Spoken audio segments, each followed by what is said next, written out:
Hey everyone, this is Igyasu and I've been contributing to open source for about 2 years now, and I did my GSoC at Python Software Foundation, and I was also an open source mentor at Newton School of Technology. So today we are going to discuss about how corporate internships are more inferior as compared to open source because you can earn a lot of money and gain a lot of knowledge via open source.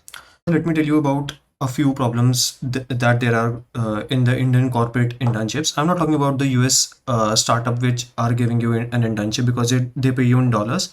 Now, the first problem is that the pay is really less. You get like 5 to 10,000 per month, and it's for the 6 months, so it's not worth it because outside, if you get an internship outside of India, they actually pay you in dollars. Let's say $1,000 per month or $2,000 per month. The first is pay. The pay is really less, and the second one is learnings. You don't get to learn a lot during these corporate internships because number one, they give you a specific task. Let's say you have to work on the front end or you have to write APIs for the back end, and if you know a fair bit of programming, you would easily understand that writing APIs can actually become like you are just copy pasting a few line of code until unless you are hitting production and you need to face things which they never do if you are an intern at a company, right?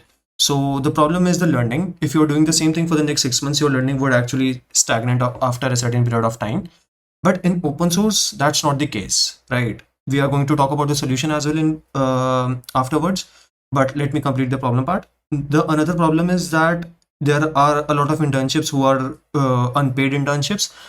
Those are the huge red flags that you must definitely avoid because unpaid internships doesn't actually teach you anything and they're not even paying you. So never do an unpaid internship as well. Now, the thing is that once you enter open source, let's say you start contributing to various open source organizations like cal.com, Work, or many other open source organizations that actually pays you money for solving issues.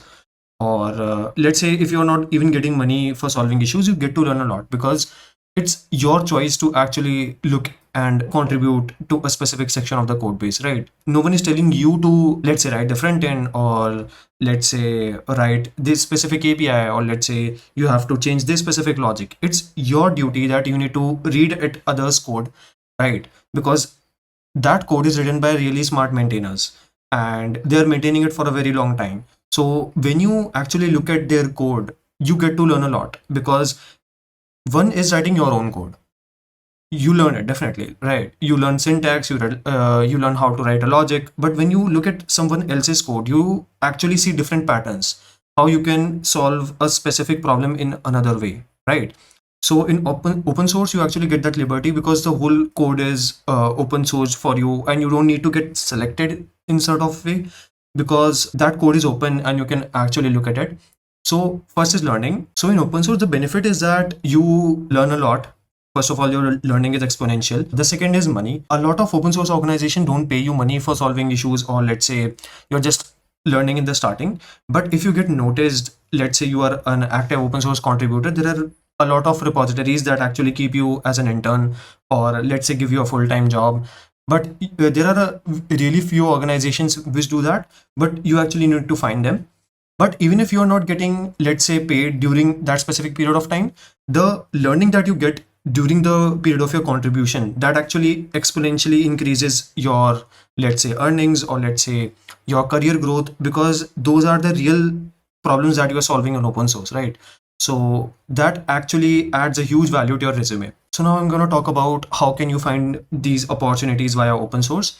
So there are a lot of open source programs for let's say GSoC, another is LFX, another one is Summer of Bitcoin SOB, and another one is C4GT, and there is one more called ESOC, European Summer of Code. So you can contribute to a lot of organizations which are coming under these programs, and you get real money and a lot of good stipend is paid during these internships. But stipend should not be the concern, because if you add value to your resume and you're learning great via open source contributions, then you shouldn't be worrying about the money. And let's say if you are posting about these open source contributions to your public profile, let's say you are active on LinkedIn, you are active on Twitter, you are creating these YouTube videos, and you are just showing yourself out there and just creating content about the things that you are doing in programming, right? So that actually helps you in terms of your visibility, that this guy can actually put some work and can do real world tasks.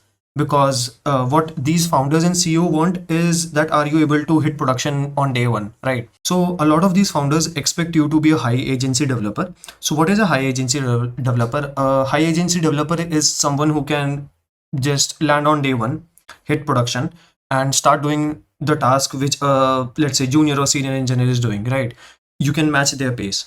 So once you contribute to open source and look at all the pull requests that are getting raised by maintainers, or let's say the issue that they are raising for that specific repository, when you look at all of those things and read their developer docs, you get to learn a lot and actually see how you can get started from, let's say, day one, right? So that's the huge upside of contributing to open source. And for the point how to find these opportunities, I would say there are a lot of repositories. One is cal.com. Cal.com actually, if you contribute to that specific repository enough, they hire you as a intern, right? And if you still contribute to it, you get hired as a full-time employee. Another one is anti-work. If you They don't keep interns, but they pay you a lot of money, let's say $1K for solving one issue, right? So you can find a lot of similar organizations which actually can get hired as a intern or a full-time employee. So lastly, I want to say that don't just confine yourself to these corporate internships, that I would be creating a resume, creating my LinkedIn profile, and I would be applying to thousands and thousands of jobs or internships, and write in my LinkedIn as aspiring AI or data science engineer, and you're going to get hired.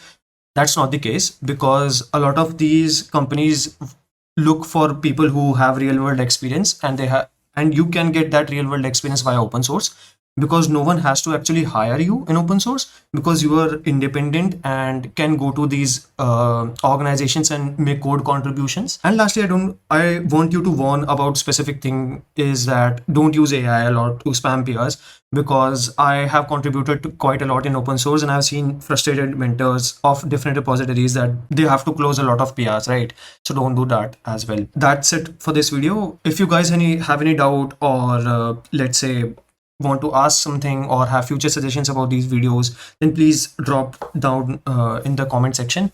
And you can also find link to my GitHub, LinkedIn, or Twitter if you guys want to see. You can see in the description. All right, guys. See you in the next video. Thanks.